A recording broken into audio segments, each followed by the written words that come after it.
I just saw the most mediocre animated film ever to be released. This wannabe Disney film from Netflix and Skydance. Now I know you're wondering, what the heck is a Skydance? Is it one of those old Barbie-like figures that dance in the sky that could pierce your eye if you weren't careful with them? No, it's an animation studio. It's an animation studio with only 2 films under their belt, Luck and, well, Spellbound. They are kind of controversial due to the fact that every one of their films, including feature films, is being produced by John Lasseter.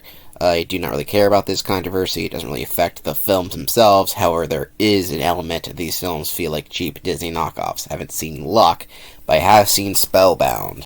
Spellbound feels like it wants to be a Disney film, like a modern Disney film, but it just looks off. Like, nothing about the film looks particularly good. It's just very average looking and sometimes AI generated looking. I don't think it is AI generated, but at the same time, it does feel pretty half-assed. I expected a lot better from the co-director of Shrek. Yes, the person who directed this film, well, one of the directors, was the co-director of Shrek.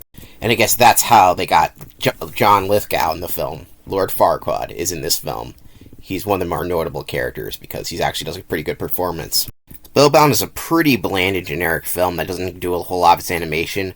While it tries to have the emulate style of that modern Disney CGI, the movements are very stilted and the designs aren't very good. Especially the monsters' parents, they look terrible. Especially the mom one on the right there. I do not like that design. They really don't tell you a whole lot about their characters with their designs, and they're abstract, but in the most bland way possible, where they don't really stick out in your head. Like, is that a good design, or am I just crazy? That looks like crap. Or in the fact she has pointy ears, there's really nothing notable about this generic character design. It all screams kind of like we're just trying to go for the most bland designs possible to be the most marketable thing, but in the end, it doesn't create a whole lot of passion in the film. This film is very by-the-numbers generic kids fodder, and like I said, it's really trying to emulate that modern Disney style, but for lack of passion, almost on the same level as Wish, but maybe not that bad.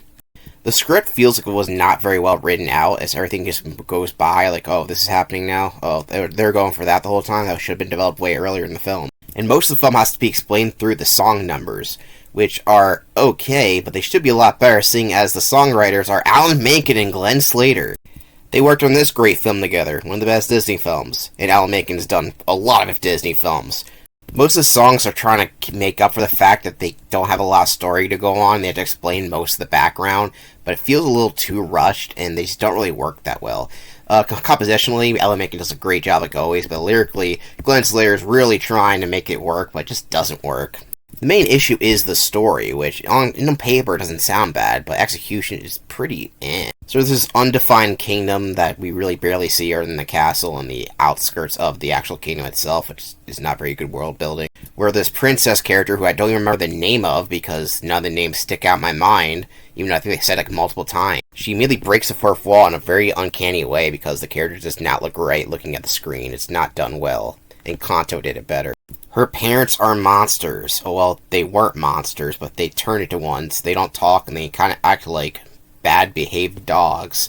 And later on, I find why this is kind of weird to me, because what this film was actually trying to go for the whole time was not very well executed. We were just told at the very end that before they turn to monsters, they are about to go through a divorce, I guess, even if medieval fantasy characters even go through divorces. Which is kind of a weird concept to put in a fantasy film, because that doesn't really happen. The king would just kill his wife, but I know it would work, but it's just executed pretty badly.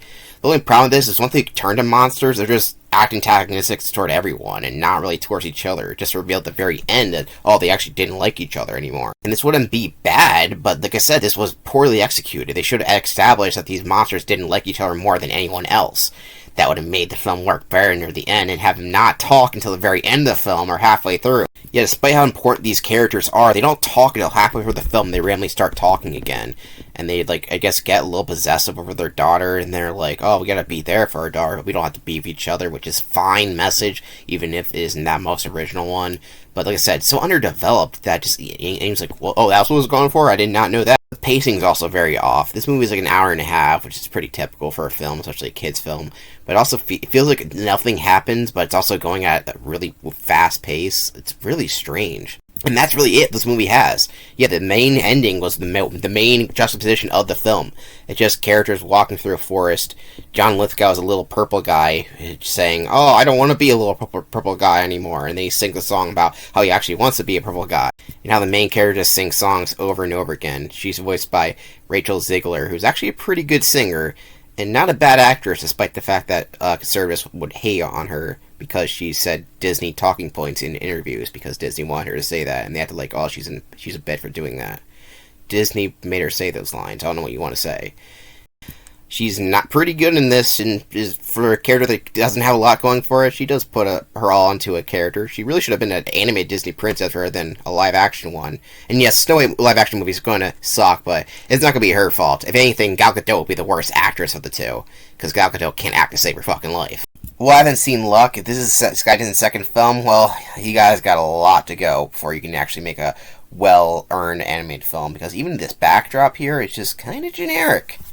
Bland and mediocre is the name of the game for this movie. Maybe with a couple of rewrites it could have been better, but we are not looking at that. We're looking at a pretty generic film that you might show your kid on Netflix and forget about it the next day, which I will be doing too. Thank you for watching. Make sure you subscribe if you like what I do. I'm not going to show you, most of my people who watch this aren't subscribed, because no shit, everyone's not subscribed to the channel. It's like, what the fuck? That's just a dump of sticks that people pull out their ass all the time. Like, most people who watch me aren't subscribed, so subscribe. Like, who cares? I don't care. It's not going to make me subscribe to you. In fact, I'm going to unsubscribe if you do that to me. Anyway, subscribe if you want, like if you want. I don't care. Goodbye.